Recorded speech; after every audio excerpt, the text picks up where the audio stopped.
Jim, our next question sent to CornyDriveThru@gmail.com from Tyler in Charlotte, North Carolina. Do you think we will ever see Luchasaurus turn on Jungle Boy like you first thought at the beginning of AEW? I don't care. I don't care. Because after 3 years of those two, we've talked about it. Jungle Boy ain't gotten a lick better.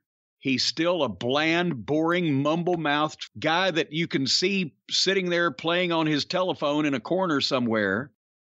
And he's great when he's got somebody to lead him and he can sell, and he's the shits when he's doing a modern-style match. And the dinosaur is irredeemable. What a goof. So does anybody give two shits anymore? Are they ready to take Jungle Boy off the Four Pillows t-shirt? Because he ain't holding up his corner.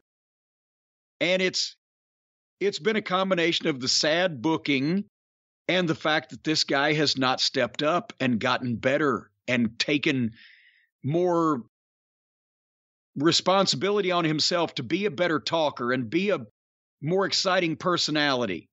He just goes in there with his friends and they do their trampoline routine. There's nothing about him that's...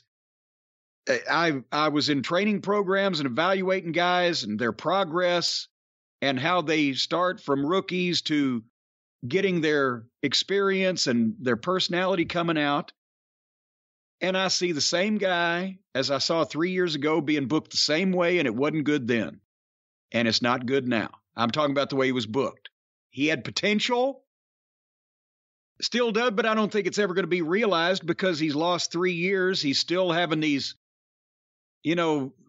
fucking, what do they call the masturbatory Young Bucks tribute matches? How about that? At least Bret Hart's somebody you'd like to jack off over. Not instead of two fucking middle school looking brothers that probably jack themselves off because nobody else is willing. So I'm over Jungle Boy, and I was never a fan of the dinosaur to begin with. After I saw him, he looked good standing there, and then I saw him have a couple matches. I said, well, this is hopeless. So I don't care what they do. They can drop dead, turn blue, burst into flame. As Pat Malone used to say, I don't care. I'll fight you, fuck you, run you a foot race. Don't matter to me. The little bits of promos that we've seen with Jungle Boy, I gotta say, it comes across more like a heel than a babyface. Well, that's because he's just a little non-personality fuck with a monotone voice that acts like he can't be bothered to be there. He's not excited about anything. He doesn't stand up for himself. He doesn't put bass in his voice when he's confronted. He's not excited when he gets a match he wants about selling it to people. And he admitted in that interview that we read that when they want him to do promos, he tries to run and hide so he won't have to. Well, fuck. He better be glad he was born looking like that, or he'd be a virgin to this day.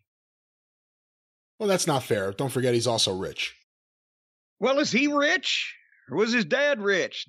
Was his dad wanting him to stand on his own 2 feet, or did he... Well, that's true. His dad was leave him a lot of money, or what? We don't know about his finances. I just saw a Shaquille O'Neal interview, and he said something. I love this answer. They asked him, what does he say about, how does he bring up his kids being so rich? And he said, I tell them all the time, you're not rich. I'm rich.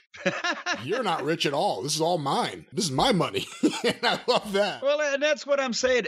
Jungle Boy, son of a movie star, won the genetic lottery, born looking like that with that hair. He ought to be beating a pussy off with a fucking stick.